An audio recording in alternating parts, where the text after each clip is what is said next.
मेरे प्रिय बच्चे, ये धरती, ये सारा ब्रह्मांड अब कांप उठा है। अब पृथ्वी बहुत पाप सह चुकी है। ये डगमगाने लगी है। ना जाने कितने तूफान आतुर हैं इस संसार को निगल जाने को। एक भयंकर तूफान मनुष्यों के जीवन में आने वाला है। यह ऐसी विनाश की घड़ी लेकर आएगा कि हर कोई कांप उठेगा, हर कोई सहम जाएगा। बुद्धि काम नहीं करेगी, लोग भयभीत हो उठेंगे। ऐसे ऐसी घटनाएं घटेंगी कि लोगों का दिन पूरी तरह से बर्बाद हो जाएगा। लेकिन ऐसे परिस्थिति में भी तुम जैसी कुछ पुण्य आत्माएं हैं जो दिव्यता के मार्ग को प्रशस्त कर रही हैं। तुम जैसी कुछ पुण्य आत्माएं हैं जो प्रेम के मार्ग पर चलना चाहती हैं और वो इस संसार को जीवंत बनाए रखेंगी। उनकी ऊर्जा जिस तरह से आगे बढ़ेगी वो संसार में प्रेम को बनाए रखेगी। मेरे प्रिय, प्रकृति ने न्याय की डोर अपने हाथ में ले ली है और अब तुम भी उस डोर को पकड़कर आगे बढ़ने वाले हो।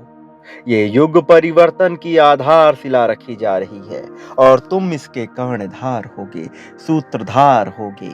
इसलिए तुम्हारा आज इस संदेश तक पहुंचना बहुत आवश्यक था और इस संदेश को अंत तक सुनना तुम्हारी आवश्यकता है। इसलिए किसी भी हाल में संदेश को बीच में छोड़कर जाने की भूल ना करना, अन्यथा यह इतने नुकसान करा सकता है मनुष्य जाति का कि तुम सोच भी नहीं सकते। तुम जो कि अग्रदूत बनोगे, तुम्हें इस संदेश को अंत तक सुनना ही होगा। तुम वास्तव में एक धर्म रक्षक हो और तुम्हें अपने धर्म की मर्यादा का पालन करना होगा। तुम्हारे रक्त में आध्यात्मिक ऊर्जा का संचार हो रहा है और यही संचार तुम्हें भारी प्रकोप में भी पूर्णतया सुरक्षित रखेगा।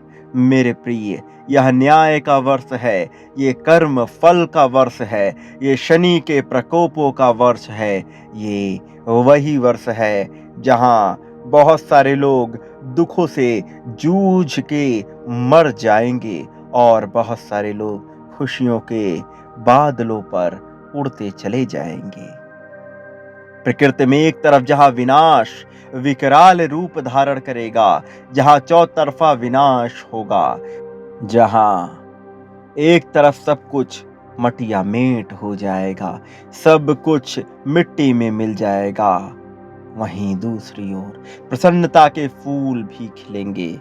वहीं दूसरी ओर ऐसे ऐसे आध्यात्मिक, ऐसे ऐसे सामाजिक प्रतिष्ठित जागरूक अवसर आएंगे कि मनुष्य जाति प्रसन्नता से भर उठेगी।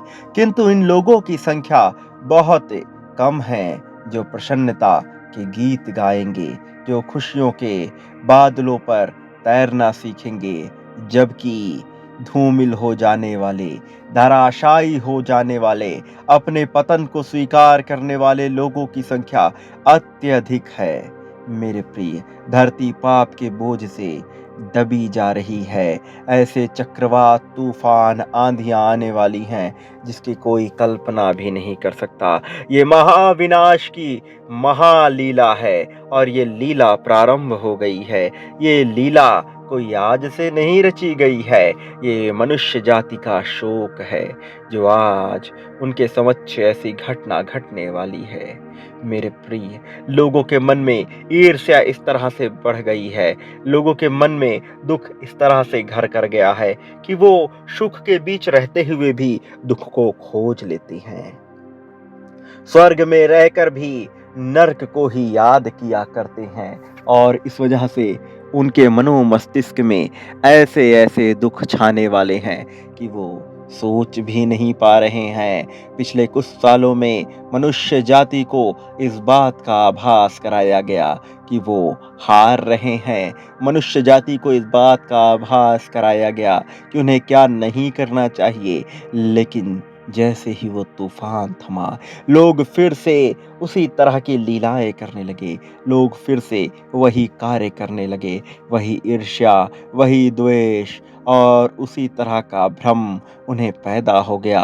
वो खुद को अहंकार से भर उठे, वो स्वयं को ही श्रेष्ठ समझने लगे। परमात्मा को वो कुछ नहीं समझते आए हैं।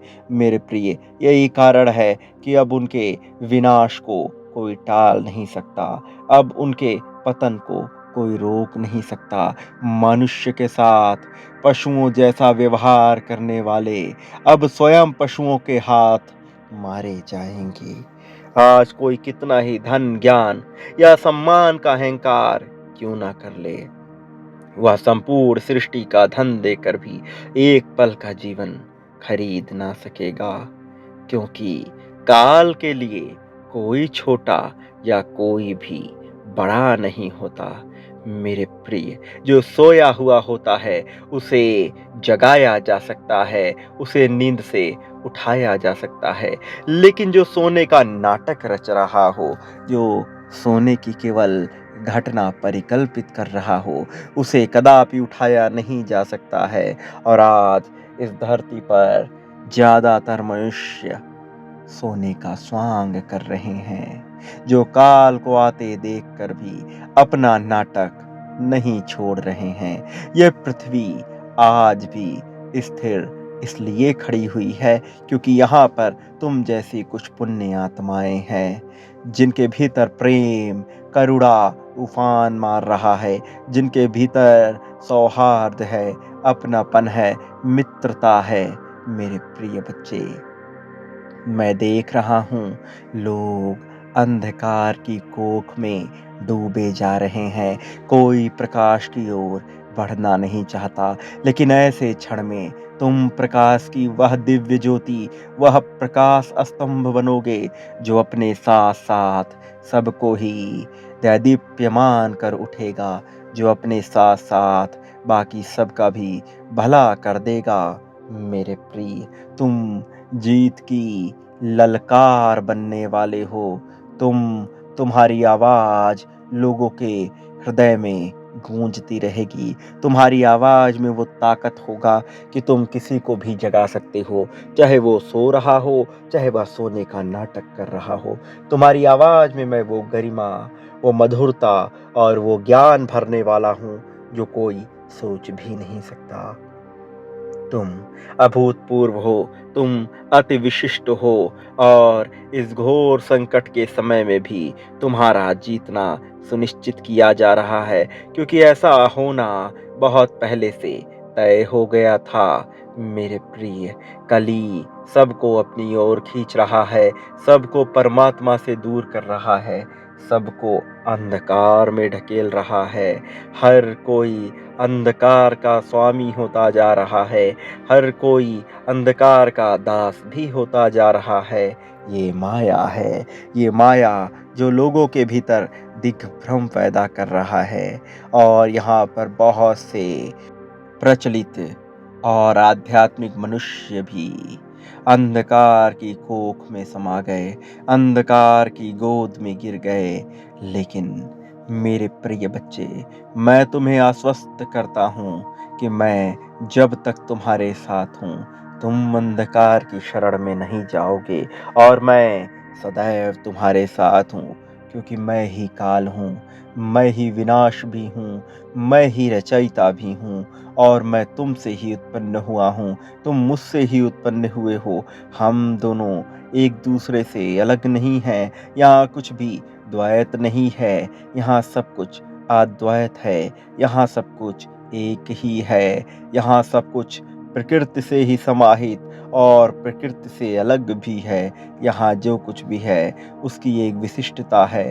तुम इसीलिए अति विशिष्ट हो, क्योंकि तुम ही चालक भी हो, तुम ही यात्री भी हो, तुम ही रचयिता हो, तुम ही पालन करता हो। तुम्हें इस रहस्य को समझना है, तुम्हें इसकी गहराई में उतरना है, तुम्हें इस विनाश की घड़ी में भी प्रकाश स्तंभ बनना है, तुम्हें रचनाकार बनना है, तुम्हें अपने ध्यान में उतरना है, तुम्हें अपने भीतर के रहस्य को समझना है। तुम ज्ञान के सागर हो, तुम विचारों की ज्वालामुखी हो, तुम्हें इसे समझना है। मेरे प्रिय, अपने विचारों का आकलन करो। तुम क्या सोच रहे हो? तुम जो सोच रहे हो वैसा ही तुम बनते चले जा रहे हो। इसलिए मैं पुनः तुम्हें सचेत कर रहा हूँ कि अपने विचारों का आकलन करो। तुम्हारी जीत होने से तुम्हें कोई रोक नहीं पाएगा। एक बार, बस एक बार तुम्हें अपने विचारों को अपने नियंत्रण में लेना होगा और तब तुम गरिमामयी और विशाल जीत की तरफ बढ़ निकलोगे।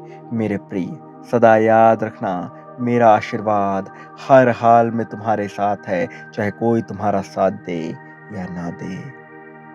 मेरे आने वाले संदेशों की प्रतीक्षा करना। मैं फिर आऊँगा तुम्हारा हाथ पकड़कर, तुम्हारा मार्गदर्शन करने, संकेतों को तुम्हारे समक्ष प्रस्तुत कर उनका उत्तर दिलाने। सदा सुखी रहो, तुम्हारा कल्याण होगा। मेरे प्रिय बच्चे, प्रतीक्षा करते रहना, मैं आ रहा हूँ। जो लेकर आऊँगा वह तुम सोच भी नहीं सकते। अपनी आदतों का आकलन करो, तुम्हारी प्रगति होगी।